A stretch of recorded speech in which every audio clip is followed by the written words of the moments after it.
One, right? The spirit jumped back on me to go back into this, you know what I'm saying, like a part two, because some things that I kind of missed in my last lesson, I wanted to, highlight in this lesson. Right. So this is what our people have in their mind as a so-called man of God. And when we don't measure up to what they've been indoctrinated to think a man of God, so-called God is, and his name not God, his name Yahweh. We don't measure up to this when we don't use, like, these guys would be considered to be so-called men of God, right? Because they use clean language. They lie to you in a professional way, right? They lie to you in a deceptive way where you can't pick it up, right? So this is what has tricked our people and got them under this witchcraft, right? And I'm only gonna get started about this dude here, right? But let's move on. Let's move to this. So one thing you have to understand that the men that you're reading about in the Bible, right? These were real men with emotions, and sometimes they would get upset, and sometimes the range of emotions. And most of the time, the prophets and the men of the Lord, etc., would be cursing our people out because of their wickedness.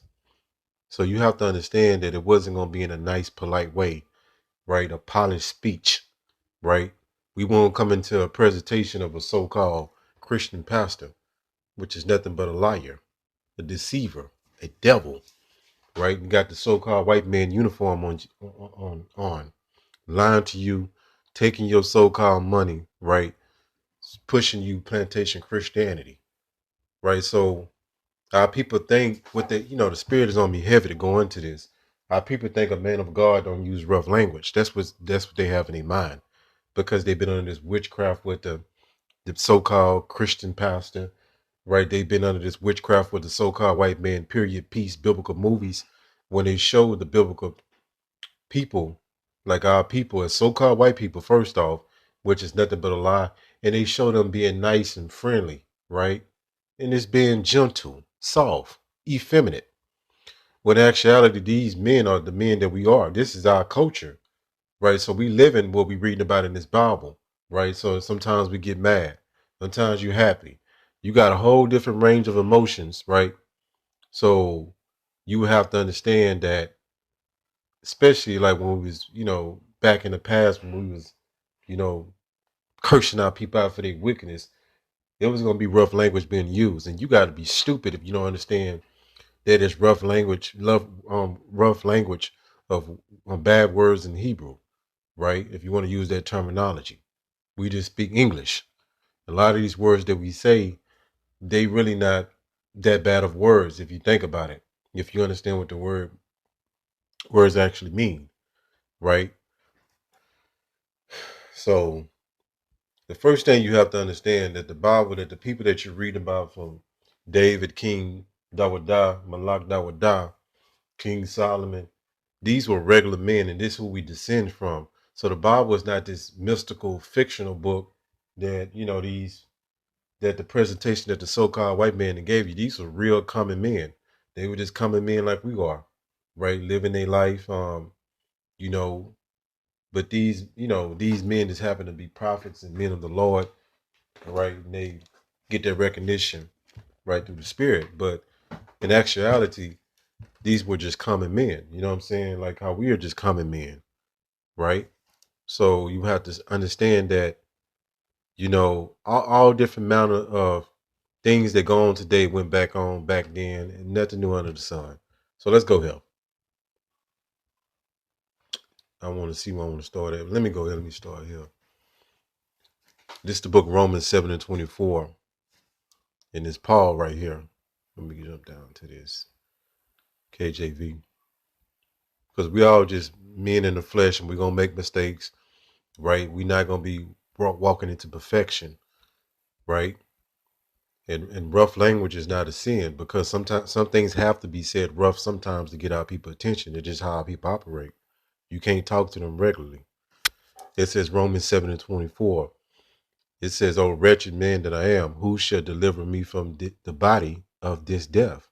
So we need a savior because there's nothing that we can do that we can be perfect in the flesh. Now, can we do things to deter ourselves from making bad decisions and putting ourselves in compromising situations? Of course, but we're gonna go off and make mistakes. That's just a part of why we need a Yahweh Shah to come back and give us new bodies. It says, I thank Yahweh through Yahweh Shah HaMashiach. So we give the power and, you know, we in the hands of Yahweh Ba'ashem Yahweh Shah. We completely at their mercy. So that takes the power from our hand, right, and put it in the Lord's hand. That means they're going to show you we have no power, right? We just feeble men, right? So then with the mind, I myself serve the law of Yahweh Ba'ashem Yahweh Shah, but with the flesh, the law of sin. So we are bound to these bodies. We're going to get upset. We're going to go off. We're going to make mistakes, all right? And just because we curse our people out in the indignation and a righteous anger, you know, you people just don't make that connection. You just really kind of bugged out on that. But these devils have made the Bible like a mythical book, right? Like these men that you're reading about, they try to act like they wasn't regular men, that they was some mystified person, like in a Greek mythology. It says, let me go to here. Mythical. All right. It says, according in or a characteristic of myths, of folk tales. So that's the cartoonish, the understanding that people have when they read about the prophets and the men of the Lord. They think they was just not even real men. Like, you know, we were just common men like we are today, right? We just, you know, some brothers been blessed with a gift, you know what I'm saying, to be able to go in these scriptures and comprehend them and be able to teach or be able to understand or whatever, right? It might be the talent that the Lord gave you. But the prophets and the men were just common men. I mean, they went off, like they got upset like we go off today, right? They those stuff. I mean, a whole range of things, man, right? So if you think some so-called rough language gonna undo this, you just you don't know what you're really dealing with. You don't know what you're a part of. It says common man. Let me see. I think you get the definition. It says, look right here. It says the average citizen, right? So the people in the Bible that you're reading about that's back reincarnated today they were just common men, right? The Lord was dealing with, our people heavily back then, and he dealing with us now back again. So ain't nothing new, right? Let's go here. Let me show you another account of this. Right, Nehemiah 13:25. And was not Nehemiah a man of the Lord? But he got upset, right? It says Nehemiah 13:25. It says, and I contended with them, cursed them. There wasn't no good, there wasn't no nice words he was saying. They'll be equivalent to how we say the words today. We just speak a different language. It says, and smote certain of them. So actually he put his hands on people. We're not even doing that, right? So that's how grimy it can get. It says, and plucked off their hair and made them swear by Yahweh, saying, ye should not give your daughters unto their sons, nor take their daughters unto your sons, or for yourselves. So Nehemiah was cursing them out. He actually put hands on them, right? So you people, like I said, you're disconnected. You're not making the connection that these are real people, right? And we know we the people, so we don't need nobody to break down our culture. We're doing the same thing we always been doing, right? Jake got a hell of a personality. There's no one on earth like Jake, right? So we got our own culture, which they got this accursed thing called so-called black culture. But even though that's an abomination, it's different from the so-called white man culture. Different music, different stuff make us laugh. Jake hang out differently. Jake do it pretty much everything differently. It says two nations was in thy womb, two different manner of people, right? So the way we do things is different from the Edomites, right? Let me see. I ain't want to get too deep with it, but let me see.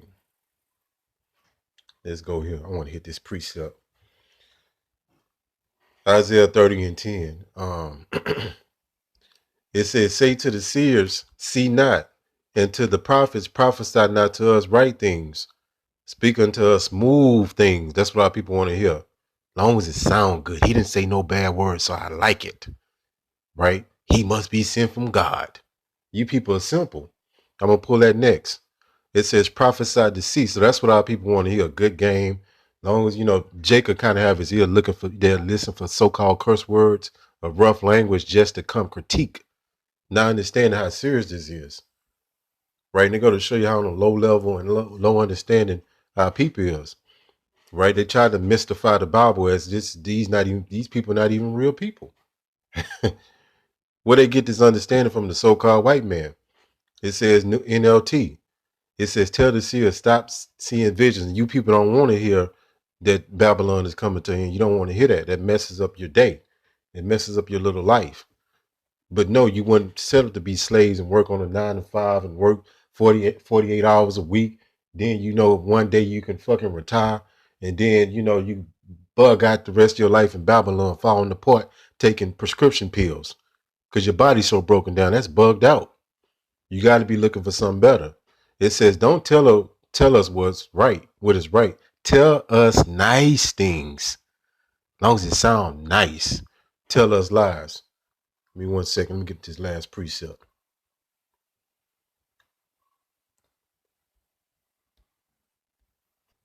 All right, let me hit this last scripture, Proverbs 1:22. It says, how long ye simple ones? So our people really is simple. You got one extreme to the next extreme with Jake. Jake is just effeminate. A lot of men effeminate. They weak. You know what I'm saying? Jake don't know much, right? Jake go for anything besides the truth, right? Jake's so simple. It says, will ye love simplicity? So how long will you stay in this state of mind that you're in, that you don't understand that the people in the Bible are we are the people. So that means we come with a personality, right? Sometimes we're gonna be angry. Sometimes most of this is rebuking, right? So it's not gonna be easy on the ears. It's not gonna be a polished speech, right? It's gonna be some rough language being used. And for some reason that it sets our people off. Why? Because they think of man of God, as they say, don't talk this way. But you're completely insane. It says, and yet in the scorners delight in their scorning, and fools hate knowledge. So Jacob, we'll do a lesson breaking down some heavy history, going into some precepts or something that's very essential that our people need to know. And Jacob find one word that we said. It ain't got to be a so-called bad word. It could just be we stumble up, anywhere. Jake just looking to trip us up, looking to get us, looking to set us straight, so to speak, right? And that's what you call scoffers. You can do everything right with Jake, and it just ain't no pleasing Jake all the way. Besides the brothers and sisters that's in this for real. You know what I'm saying? You understand, you get it. And it ain't even hard to understand. We real people with real personalities. Sometimes, look at you. Sometimes you be happy, sometimes you mad. And we've given you a harsh message, it's not gonna be sometimes it's not gonna come out good, like how you would want it to come out. We're not here to please anybody. It's not a popularity contest. We come here to give you a message, and then our job is done. Right? Hopefully we can get out of here as well. Right? Lord willing. Hopefully this lesson was edifying. Call Allah Yahweh, by Hashem, Yahweh Shai, by Hashem, Rachak Kwadash. Shalom.